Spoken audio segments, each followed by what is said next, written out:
Bismillahi wa bihamdih. Assalamualaikum warahmatullahi wabarakatuh. Alhamdulillahi rabbil alamin. Segala puji bagi Allah yang telah melimpahkan kepada kita nikmat iman, nikmat Islam, nikmat sehat, dan kesempatan untuk terus mendekatkan diri kepadanya dengan amal-amal soleh.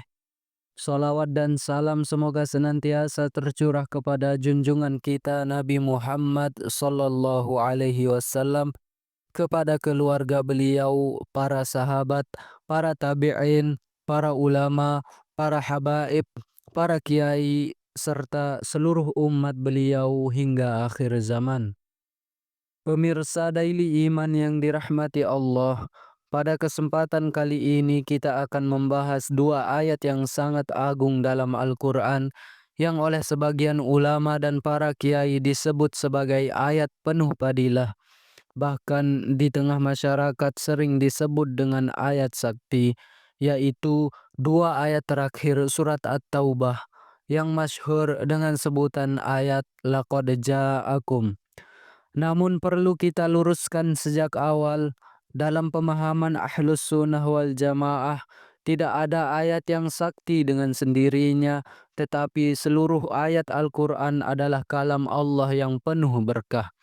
Keistimewaan, manfaat, dan pengaruhnya datang karena izin Allah melalui keimanan, adab, dan keyakinan yang benar, bukan karena unsur mistik atau jimat.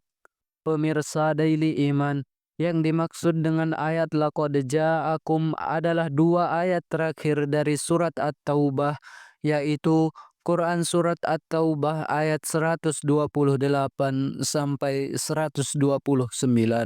Ayat ini diawali dengan kalimat yang sangat menyentuh yang berbunyi, Laqad ja'akum rasulun min anfusikum azizun 'alaihi ma 'anittum harisun 'alaikum bil mu'minina ra'ufur rahim. Yang artinya, sungguh telah datang kepadamu seorang rasul dari kaummu sendiri, berat terasa olehnya penderitaanmu, sangat menginginkan keimanan dan keselamatan bagimu, amat belas kasihan lagi penyayang terhadap orang-orang mukmin. Quran Surah At-Taubah ayat 128. Ayat ini menggambarkan kasih sayang Rasulullah Shallallahu Alaihi Wasallam kepada umatnya, kepedulian beliau terhadap penderitaan umat, dan ketawakalan penuh kepada Allah. Lalu setelah itu ditutup dengan fa in tawallaw faqul hasbiyallahu la ilaha illa huwa alaihi tawakkaltu wa huwa rabbul arsyil azim. Yang artinya, jika mereka berpaling dari keimanan, maka katakanlah, cukuplah Allah bagiku, tidak ada Tuhan selain Dia. Hanya kepadanya aku bertawakal dan Dia adalah Tuhan yang memiliki arsy yang agung. Quran Surah At-Taubah ayat 129. Dua ayat ini adalah penegasan cinta Nabi Shallallahu Alaihi Wasallam kepada umatnya dan penyerahan total seorang hamba kepada Allah.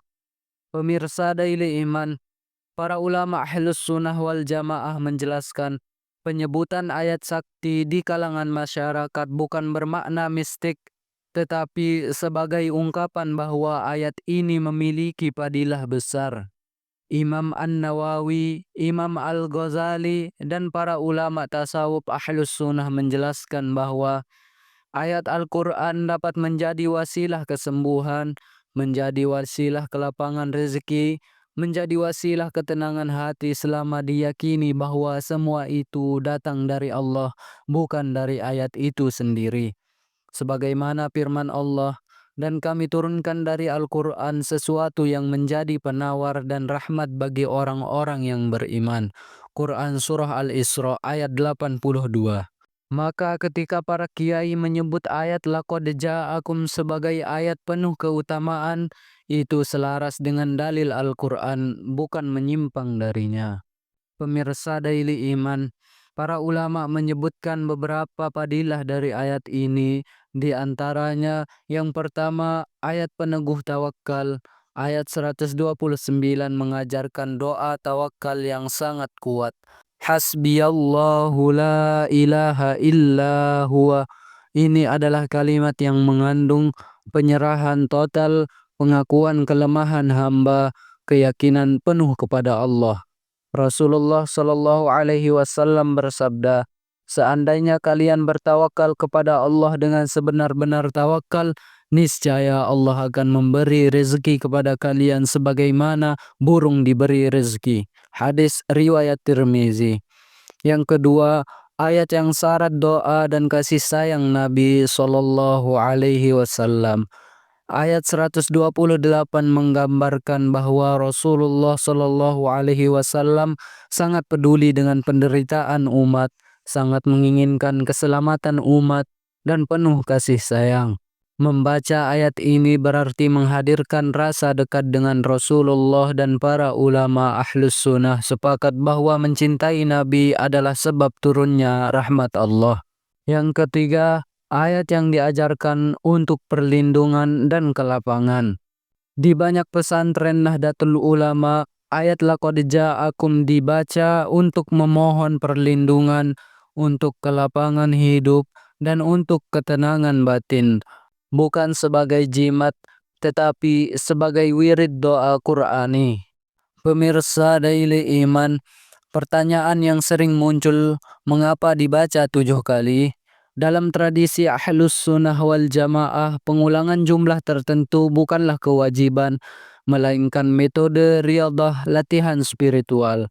Para ulama tasawuf menjelaskan pengulangan bacaan membantu konsentrasi hati, menumbuhkan kehadiran batin, dan memperkuat doa dan harapan. Namun perlu ditekankan, bukan angka 7 yang memberi pengaruh, tetapi keikhlasan, keyakinan, dan adab kepada Allah. Pemirsa Daily Iman, bulan Rajab adalah bulan haram, bulan yang dimuliakan Allah. Para ulama menyebut Rajab sebagai bulan persiapan ruhani menuju Ramadan. Imam Ibnu Rajab Al-Hambali berkata, Rajab adalah bulan menanam, Sya'ban bulan menyiram, dan Ramadan bulan memanen. Maka membaca ayat-ayat penuh doa seperti laqad ja'akum di bulan Rajab selaras dengan keutamaan waktu, menggabungkan padilah ayat dan padilah bulan, dan menjadi sebab doa lebih mudah diijabah dengan izin Allah. Pemirsa Daily Iman, berikut cara membaca ayat laqad ja'akum, adab dan tata cara yang diajarkan para kiai. 1. Berwudu. 2. Duduk menghadap kiblat. 3. Awali dengan bismillah. 4. Membaca sholawat kepada Nabi Sallallahu Alaihi Wasallam. 5. Baca Quran Surah At-Taubah ayat 128 sampai 129 sebanyak 7 kali. 6. Akhiri dengan doa, minta rezeki halal, minta kelapangan hidup, minta ketenangan hati, dan minta keselamatan dunia akhirat. Boleh dibaca setelah sholat, di malam hari, di waktu mustajab, malam Jumat, antara asar sampai maghrib. Pemirsa Daily Iman yang dirahmati Allah, ingatlah Al-Quran bukan mantra, tetapi petunjuk dan doa dari Allah. Ayat laqad ja'akum bukan sakti karena hurufnya, tetapi karena ia adalah kalam Allah yang dibaca dengan iman dan tawakal. Semoga Allah mengabulkan doa-doa kita, melapangkan rezeki kita, menenangkan hati kita, dan menjadikan Al-Quran sebagai penolong kita di dunia dan akhirat. Wassalamualaikum warahmatullahi wabarakatuh.